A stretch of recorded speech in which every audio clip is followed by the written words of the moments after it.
Here's a retirement fail. Blindsided me a little bit. I was even surprised at how easily I fell prey to this. When I suddenly became retired and I moved back here to Laos a few months ago, I was amazed at the amount of time that I had available to me. I had this grand vision of a wide open calendar that now I could structure my days to do the things that I wanted to do, spend the time in the way that I wanted to spend it. I envisioned a schedule similar to how when I worked. I'd automatically fill up my days a week in advance with how I wanted to spend each day. Learning Lao language from 9 to 10, working on my book from 11 to 12, going to the gym from 2 to 3. That's how I kind of pictured it in my mind, how I would see me spending the sudden amount of free time that I had available. This disturbing thing is I fell into a psychological trap. Instead of doing the things that I want to do, I am susceptible to doing the things that I don't want to do, and the things that I know are very counterproductive and just make me lose my confidence. And frankly, I'm finding myself doing more things that make me feel like crap, than the constructive things that I envision my day to be filled with. It's much easier to fall into those bad habits than to force yourself to do the things that are constructive and make you feel good and make you accomplish the goals that you want to achieve. The profound difference of how you feel after you do something constructive versus after you do something that's destructive and counterproductive. Think about how you feel after you forced yourself to go to the gym, or you finished a few pages on a book. You memorize few new words of a language. When you're finished, you feel proud, you feel energized. Now compare that to the alternative. Think about how you feel after you get sucked into doom scrolling on your phone, flipping through one video after another. How do you feel after you sit down on the couch and you binge watch longer than you intended to do it? You have to remember that these tech giants, they pay a lot of money for people to understand psychology, and they lean into how people get addicted to these type of things. That's how they make their money, offer your time and your energy. On top of it, it's supposed to be entertainment and relaxing. Sometimes we justify it that way. How do you really feel after you've just spent hours on end doom scrolling? For me, I don't feel relaxed when I'm done. I feel negative. I feel isolated. I feel depressed. I feel irritable. Basically, I feel like shit. In fact, after I might even do this maybe 20, 30 minutes, and I look away from the phone, I feel like this huge tension is in my face. Like, I feel like I'm in a permanent scowl. I don't feel relaxed at all.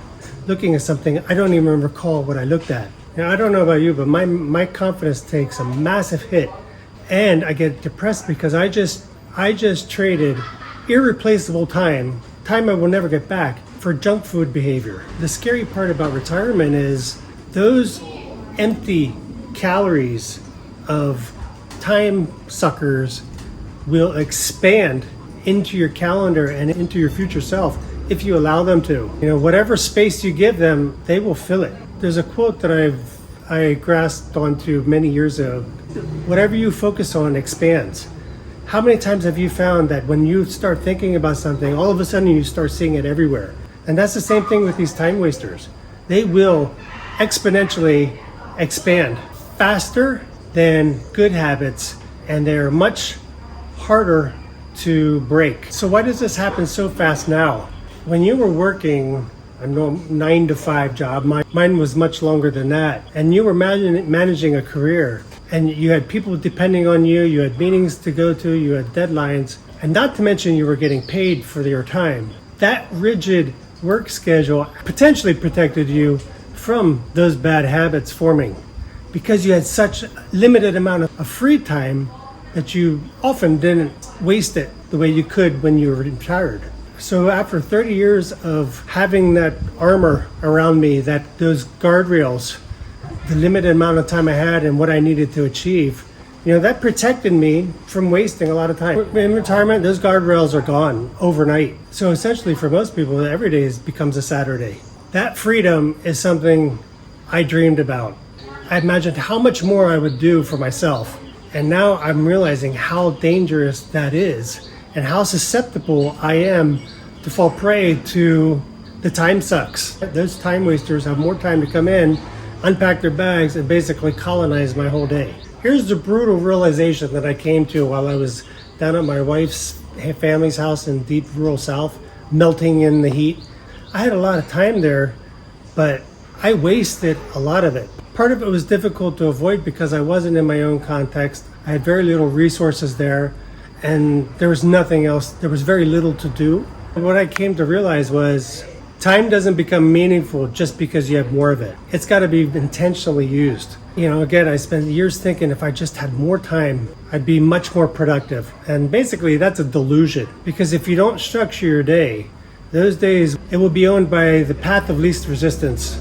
The lowest friction activities will take over your morning, and it will be noon before you know it.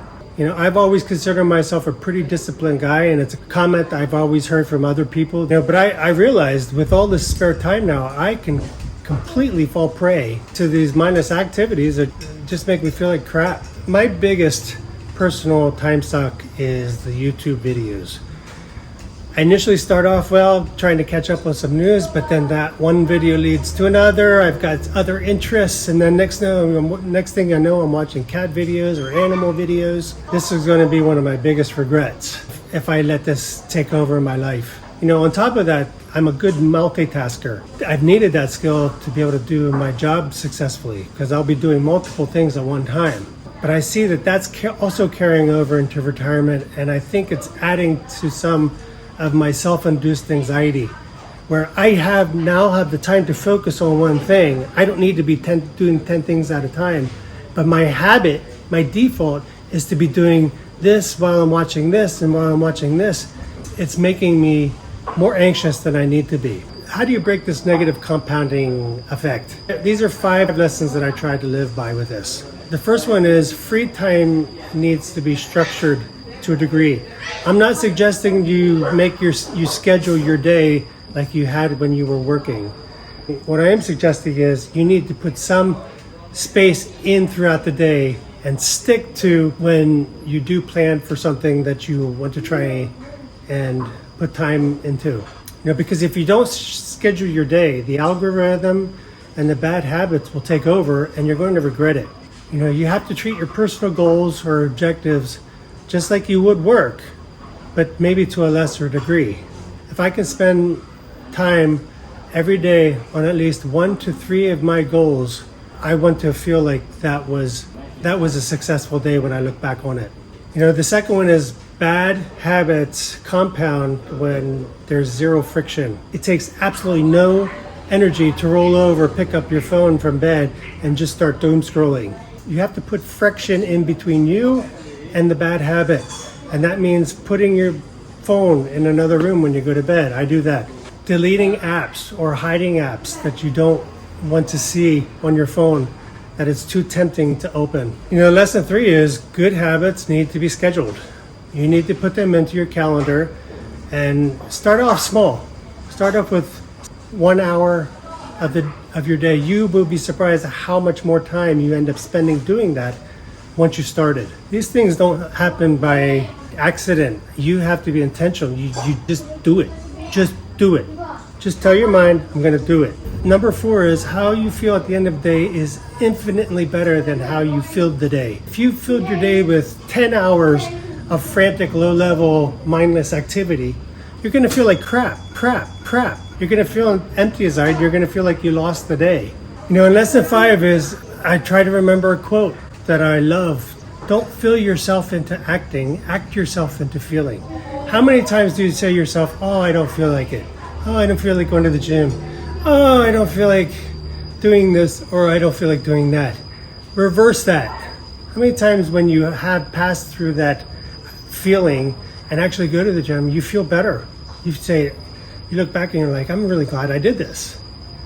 That's what you need to do. You need to force yourself to do something, whether you feel you feel like doing it or not. Or don't let your feelings rule your day. I'm not suggesting you schedule your day like you did when you were working. I mean, that kind of is counter to the whole idea of retirement and having that spare time. But I would say probably for most people, you want to have felt good about your life lived. You want to be doing something constructive, helping yourself, helping other people. You want to feel a sense of achievement. It's the one thing that separates us from the animal world. Animals don't have meaning. They don't think about their purpose in life. People have that concept of purpose, that sense of purpose. We want to do something that matters. And it could be just something that matters to you. So the danger of letting bad habits go unchecked is they could just consume your whole entire day, if not your whole entire life. I feel extremely privileged to have this opportunity to retire early. My parents worked until they were 70, largely because of finances, and partly it was because of their generation. That's what they did. They were blue-collar workers. They didn't have much time to enjoy time off to do the things that they really wanted to do. Retirement will mirror where your discipline and where your values really lie and what you want to get out of life. Don't let the laziness of free time steal the retirement that you work so hard to build. Don't waste it. If you're navigating this transition in life as I am, I'm only 5 months into this, so I'm learning a lot myself. Or you're just trying to build a purposeful life. You know, I'm not looking out to save the world. I did that for 30 years of my career. I'm looking to take care of my family and my little circle of influence. So if you're trying to get away from the corporate grind, let me know in the comments, what is your biggest weakness? What is the one habit that you really want to break? And let me know in the comments how you're going to break that. We all have got a time suck to battle, and I think we can do that by encouraging each other. So I hope you find this encouraging.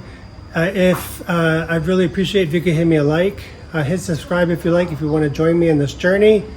And everything I said here, I take to heart myself, and it's stuff that I struggle with. So that's this week's retirement fail, so you don't have to make it. See you in the next one.